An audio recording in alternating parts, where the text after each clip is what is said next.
Eh bien, celle-ci est un peu liée. Ça parle de la manière de manipuler les poids.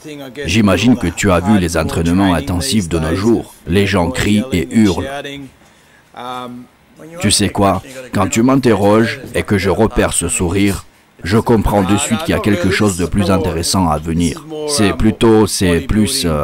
lié à la musculation. Genre mettre en avant une image positive de la musculation dans les salles de gym. Quelle est ta position sur le fait de lâcher les haltères? Je déteste ça.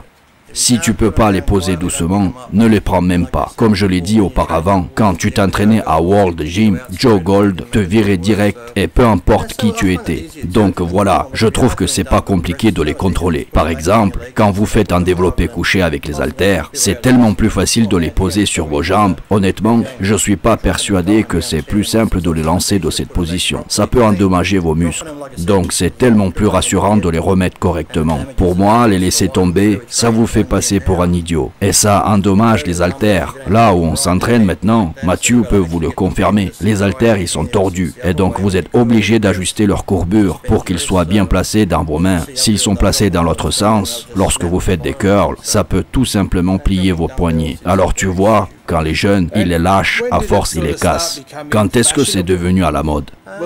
Eh bien, je pense que c'est venu avec l'apparition des films et des DVD d'entraînement. Tu sais, les gens ont tendance à exagérer lorsqu'ils sont face à la caméra.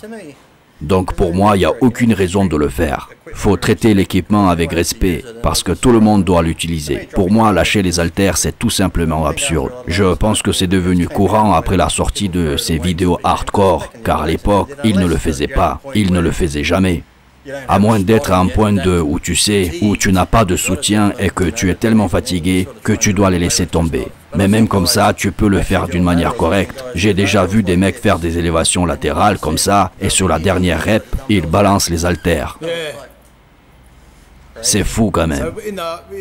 Tu sais, à l'âge d'or à Goltz, il y a eu, comme je le disais à l'époque, dans les années 90, les haltères lourds montaient jusqu'à 80 kg et on n'avait aucune raison de les lâcher parce que tu avais toujours un partenaire. Donc tu terminais ta série, ton partenaire prenait les poids pour toi parce que tu étais lessivé et tu risquais toujours quelque chose. Donc c'était toujours rassurant d'avoir un partenaire, mais quand tu étais seul, tu les posais simplement sur tes jambes et tu les reposais doucement plutôt que de les laisser tomber brutalement. Tu te souviens à l'époque dans les salles, quand tu marchais sur les tapis en caoutchouc, tu pouvais sentir des trous dans le béton. Le béton était tout cassé en dessous, donc non, on ne les lâchait pas.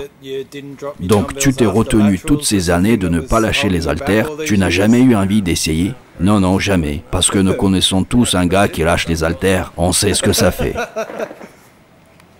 Mais en général, ceux-là, ils ne font jamais de compétition. Tu permets que je continue mon training? Ou tu vas rester planté là?